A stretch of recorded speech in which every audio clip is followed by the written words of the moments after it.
Hai, Assalamualaikum warahmatullahi wabarakatuh. Saya Muhammad Rafi'i bin Muhammad Sukri. Saya menuntut di Kolej Antarabangsa Inovatif Kelana Jaya, Selangor. Student ID saya adalah 202005-142 GHUMY.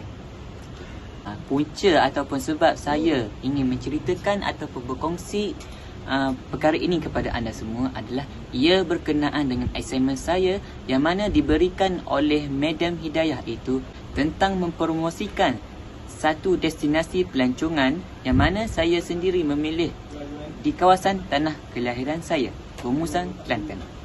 Tempat ini adalah nama dia Masjid Mukim Razali.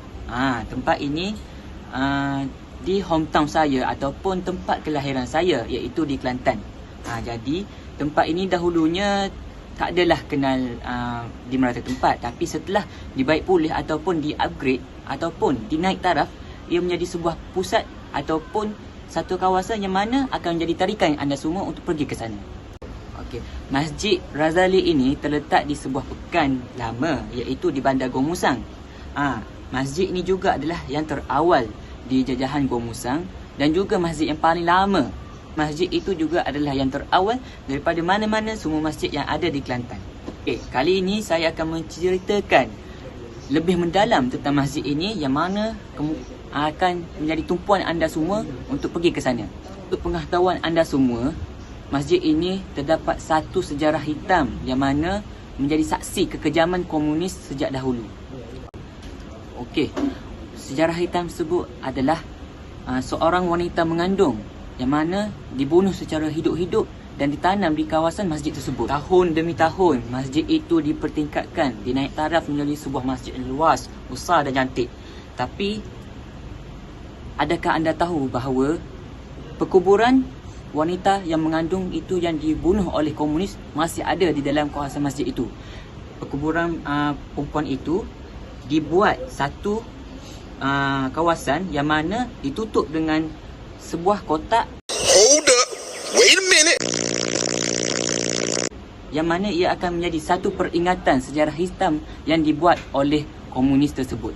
Oleh itu, disebabkan pusara itu masih ada di sana, anda semua boleh pergi melihat sendiri secara depan-depan dan melihat sambil-sambil melihat keindahan masjid tersebut. Kali ini pula saya akan menceritakan faktor-faktor yang mana pembinaan masjid itu dipertingkatkan dan diperbaharui secara mendadak. Menjadi faktor pembaharuan masjid ini dipertingkatkan adalah jemaah ataupun kapasiti yang tak dapat diatasi oleh masjid tersebut. Masjid tersebut sangatlah kecil dan tidak mampu menampung jumlah jemaah yang semakin meninggi dan meningkat. Buat sekarang ni saya akan menceritakan ciri-ciri masjid itu yang mana akan menjadi daya tarikan kepada anda semua untuk pergi ke sana. Ciri-ciri yang pertama adalah masjid ini dibina pada 26 April 2016. Kawasan dia terdiri pada 99,000 persegi dan nilainya adalah 32 juta ringgit Malaysia. Masjid tersebut dikelilingi oleh bukit-bukit dan pokok-pokok hijau yang mana akan menjadi keindahan di mata anda semua. Selain itu juga, ia jauh daripada kesesakan jalan lalu lintas dan kesesakan kenderaan yang mana akan merosakkan kenikmatan yang anda akan rasai. Apabila anda berdekatan dengan gua-gua atau bukit-bukit, anda akan merasai sendiri kenikmatan udara yang segar yang mana akan menambahkan rasa keindahan melancong anda ke tempat itu. Jadi dengan kawasan yang luas, pemandangan yang indah dan kawasan yang tenang, anda semua dapat melakukan pelbagai aktiviti yang mana dapat menjadi satu tempat yang mana anda dapat meluangkan masa bersama keluarga anda di sana. Jadi secara kesimpulannya, saya ingin memberitahu anda semua bahawa satu kawasan iaitu Masjid Razali yang mana berada di Gomusang, Kelantan akan menjadi satu kawasan yang mana anda akan tidak dapat dilupakan sampai bila-bila. setelah anda semua mendengar perkongsian daripada saya ingin berkongsi gambar-gambar ataupun kawasan masjid tersebut, iaitu Masjid Razali. Silakan nikmati.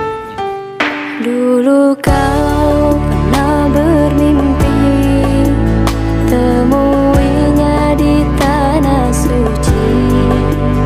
Kini kau kan pergi tunaikan panggilan ilahi. Okey, setakat itu sahaja daripada pengkongsian saya yang mana jadikan tempat itu ataupun Masjid Razali ini sebagai salah satu tempat kawasan anda ingin melawati ataupun melancong untuk merasai sendiri bagaimana rasanya menjadi tetamu Allah secara percuma dan bila-bila masa sahaja.